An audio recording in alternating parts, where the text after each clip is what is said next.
ஓம் சக்தி அங்காளம்மா, ஓம் சக்தி அங்காளம்மா, ஓம் சக்தி அங்காளம்மா. உலகம் பிறக்கு முன் ஒரு நாழி முன் பிறந்தால், கலியுகம் பிறக்கு முன் கால் நாழி முன் பிறந்தால், சூரியன் சந்திரன் இல்லாத நாட்டிலே முந்தி பிறந்தால், மூவரை ஈண்டெடுத்தால், செத்து பிழைத்தால், சிவனுக்கே பாரியானால், மாண்டு பிழைத்தால், மறுரூபமான மாயசக்தி எங்கள் ஆதிசக்தி, எங்கள் அங்காள பரமேஸ்வரி. இந்த மாதம் சித்திரை அமாவாசை. இந்த சித்திரை அமாவாசையில் ஊஞ்சல் உற்சவம் கிடையாது. ஏன்னு கேட்டிங்கன்னா, அந்த மாசியில் சக்தி கிரகம் எடுப்பாங்க. அந்த மாசியில் கிரகம் எடுக்கிறதுக்கு முன்னாடி சித்திரையில் ஃபஸ்ட்டு ட்ரையல் கிரகம் சொல்லுவாங்க.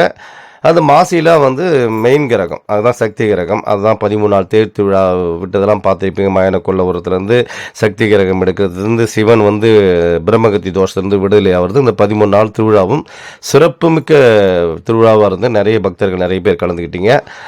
அது சித்திரை மாதம் ட்ரையல், அதாவது உட்காந்து பேசுவாங்க.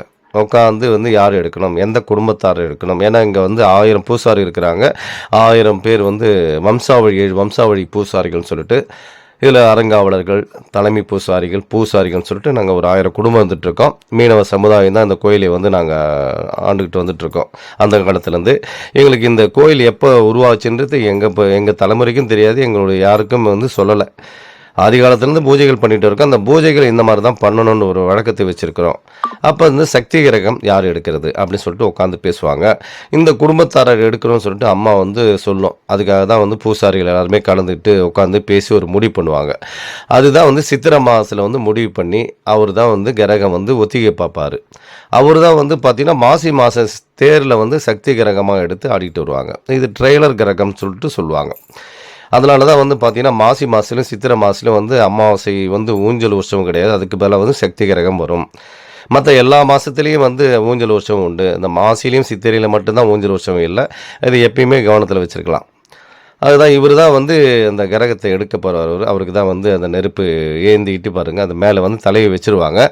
தலையில் வச்சுட்டோன்னா அவர் அப்படியே கையை பிடிக்காமல் கொள்ளாமல் ஆடிட்டு வரணும். அவங்களுக்கு ரிஹர்சல் கொடுப்பாங்க, ஒத்திகை கொடுப்பாங்க. வாத்தியார் சொல்லிக் கொடுப்பாங்க. இங்கே பல பேர் வாத்தியார்கள் இருக்கிறாங்க.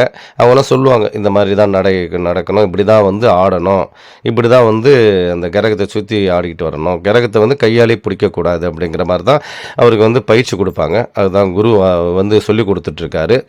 அது எப்படி செய்யணுங்கிறது, அந்த அடியை அவங்களும் அதே மாதிரி அடி போடணும். இது பார்த்திங்கன்னா ஒரு 5 நாள். ஏன்னா இன்னையிலேருந்து கணக்கு பண்ணி கொடுத்துருக்காங்க. வெள்ளிக்கிழமையிலேருந்து பார்த்திங்கன்னா 5 நாள் முழுக்க வச்சுருப்பாங்க. இந்த 5 நாளும் இங்கே தான் இருக்கணும். அவர் ரிஹர்சல் காலையிலையும் சாயந்தரத்துலேயும். அதே மாதிரி பார்த்திங்கன்னா அக்னி கோலத்துலேருந்து இந்த தண்ணி எடுத்துகிட்டு அம்பாளுக்காக பூஜை செய்வார். அவர் தான் காலையிலே போயிட்டு எடுத்துகிட்டு வந்துடுவாங்க. எடுத்துகிட்டு அந்த தண்ணி, அக்னி கோலத்து தண்ணி தான் அம்பாளுக்கு தண்ணி ஊற்றுவாங்க. அவர் இங்கே தான் படுக்கையும். இந்த 5 நாளும் பார்த்தீங்கன்னா வீட்டுக்கே போகக்கூடாது. வீட்டுக்கு போகாமல் யாரையுமே பார்க்கக்கூடாது. அவர் சொந்த பந்தம் யாரையும் பார்க்கக்கூடாது அப்படிங்கிற ஒரு ஐதீகம் இருக்குது. அதுதான் அவருக்கு எப்படி ஆடணுன்றதை பயிற்சி கொடுக்குறாங்க பாருங்கள். இந்த மாதிரி பயிற்சி கொடுப்பாங்க. பூசாரிகள் எல்லோரும் சேர்ந்து பாடலோடு சேர்ந்து அவங்க ஆடி அந்த பம்பை சவுண்டில் ஆடிக்கிட்டு வரணும். எப்படி ஆடணும், கிரகத்தை எப்படி தூக்கணும் அப்படின்ற ஒரு பயிற்சி கொடுக்குறாங்க. தொடர்ந்து 5 நாளும் கொடுத்துட்டு இருப்பாங்க. ஏன்னா வீட்டுக்கு போகக்கூடாதுன்னு சொல்கிறதுக்கு காரணம், அவங்க முழு மனது இந்த கோயிலை பற்றி தான் இருக்கணும். சிந்தனைகள் வேறு சிந்தனையும் வரக்கூடாது. யாருமே இவங்க பார்த்திங்கன்னா ஒரு சில கோயிலெலாம் பார்த்திங்கன்னா வழிமுறை வேறு மாதிரி இருக்கும். இங்கே பார்த்தாங்கன்னா இவர் இன்றைக்கி வந்துட்டார்னு சொன்னால் 5 நாளைக்கு இந்த கிரகம் முடிகிற வரைக்குமே வீட்டுக்கு போக மாட்டார். சாப்பாடு எல்லாமே அங்கேயே எடுத்துகிட்டு வந்துடுவாங்க, இங்கேயே கொடுப்பாங்க. காலையிலேயே ரிஹர்சல் பண்ணணும். இதேமாதிரி சாயந்தரத்தையும் ரிஹர்சல் பண்ணணும். கிட்டத்தட்ட பார்த்திங்கன்னா ஒரு 1/2 மணி நேரம் 1 மணி நேரம் ரிஹர்சல் பார்ப்பாங்க. அவர் பயிற்சி கொடுக்குறாங்க. குருவுக்கு இந்த பாட்டு பாடி எப்படி ஆடணும், இப்படி தான் இருக்கணும் அப்படின்னு சொல்லிட்டு சொல்கிறாங்க.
இப்போ நீங்கள் பார்த்துருந்தது வந்து சக்திகரனோட ஒத்திகை தான் பார்த்துட்டு இருந்தீங்க. இந்த சக்திகரம் வர்றதால தான் வந்து அமாவாசை ஊஞ்சல் உற்சவம் இல்லை, ஊஞ்சல் தாலாட்டு இந்த மாதம் இல்லை. சித்திரை மாதத்தில் ஊஞ்சல் வந்து சக்தி கிரகம் வந்து ட்ரையல் கிரகமாக எடுப்போம்.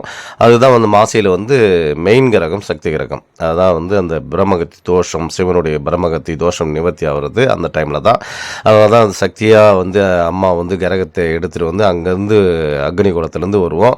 வந்து தான் மறுநாள் காலையில் தான் மயனக்குள்ளே வர்றோம். அப்போ தான் வந்து சிவனுக்கு வந்து பிரம்மகத்தி தோஷம் நீங்குது கிடையாது. அது இந்த மாதத்தில் வந்து ட்ரையல் கிரகன்றதால ஊஞ்சல் தாலாட்டு கிடையாது. அதனால் வந்து பார்த்திங்கன்னா சாமி தரிசனம் பார்க்கணும்னு நினைக்கிறவங்க இந்த மாதம் சாமியை மட்டும் தரிசனம் பாருங்கள். அப்படி இல்லை அப்படின்னு சொன்னால் கங்கை அந்த அக்னிகுடத்தில் வந்து தான் நான் அந்த கிரகத்தை ஜோடிக்கத்தையும் பார்க்கணும்னு நினச்சிங்கன்னா அங்கே வந்து பார்க்கலாம். 1 மணிக்கு இரவு நைட்டு வந்துடும். நைட்டு வந்து ஒரு 11 மணி 12 மணிக்கெலாம் போயிட்டு அங்கே கிரகம் ஜோடிப்பாங்க. ஜோடிச்சுட்டு அங்கேருந்து தலையில் தூக்கி வச்சு ஆடிக்கிட்டு வருவாங்க. அந்த ஆடுகின்ற நடனம்லாம் பார்த்துருப்பீங்க. எப்படி வந்து ஆடணும், எப்படி வந்து பயிற்சி அப்படிங்கிறதெல்லாம் கொடுத்தாங்க. அதெல்லாம் நீங்கள் பார்த்துருப்பீங்க. இந்தமாதிரி பக்தி இருக்கணும். எங்கள் குடும்பமே ஒரு 1000 பேர் இருக்கும். 1000 பேரும் சேர்ந்து ஒத்துழைமையோடு நாங்கள் செஞ்சிட்ருக்கோம் பார்த்தீங்களா. அந்த மாதிரி தான் வந்து ஒவ்வொரு கோயில்களும் இன்றைக்கி வந்து ஒரு சில கோயில்கள் வந்து பிரச்சனையே வந்து சுற்றி இருக்கிறவங்க தான், அந்த கோயிலில் இருக்கிறவங்களே பூசாரிகளே சேர்ந்து பிரச்சனை பண்ணி அந்த கோயிலை வந்து ஒரு சிறந்த முறையில் நிர்வகிக்க முடியாமல் தவிக்கிறாங்க. நாங்கள் 1000 பேரும் சேர்ந்து இந்த மாதிரி அம்மனுக்காக, ஏன்னா அம்மனுக்காக செய்யும்போது நாங்கள் எல்லாமே அப்படியே ஒத்து போயிடுவோம். ஏன்னா அம்மாக்கிட்ட மட்டும் எந்த இதுவும் பண்ணக்கூடாது, ஈகோவே பார்க்கக்கூடாது. நான் பெரியவன் நீ பெரியவன்லாம், எல்லாமே அம்மா தான் பெரியவங்க. இந்த இடத்துல வந்து அவங்க தான் ஜட்ஜ்மெண்ட்டு. அதனால் இங்கே யாருமே வந்து சின்னவங்களும் கிடையாது பெரியவங்களும் கிடையாது. அதுக்காக தான் வந்து பார்த்திங்கன்னா அம்மா மூலியமாகவே அம்மா என்ன வாக்கு கொடுக்குறாங்களோ அதன்படியே நாங்கள் நடைபெற்று வந்துட்டுருக்கோம். அதனால தான் இது வரைக்கும் எங்கள் அம்மா வந்து எங்களை வந்து காப்பாற்றிட்டுருக்காங்க. மயான காளி இதுதான் வந்து ஓம் காளி பகவதி பைரவி என்னை எதிர்த்து வந்த எதையும் கட்டு, கடுகவன பச்சையை கட்டு, மிருகத்தை கட்டு, ஓம் காளி ஓம் ருத்ரி ஓங்காரி ஆங்காரி அடங்களை கட்டி நீ சபையை கட்டு, சத்துருவை கட்டு, எதிரியை கட்டு, எங்கேயும் கட்டு, சிங் பங் லங் லங் ஓம் சிவாய நம ஓம் ஸ்ரீம் க்ளீம் வாம நம சுவாகா. இந்த சேனலுக்கு எல்லாமே லைக் பண்ணுங்கள், சப்போர்ட் பண்ணுங்கள், ஷேர் பண்ணுங்கள். நான் போடக்கூடிய வீடியோக்கள்லாம் உங்களுக்கு பயனுள்ள பதிவுகளாக இருக்கும். நன்றி, வணக்கம். மேல்மலையூர் தலைமை பூசாரி பூபதி ராஜா.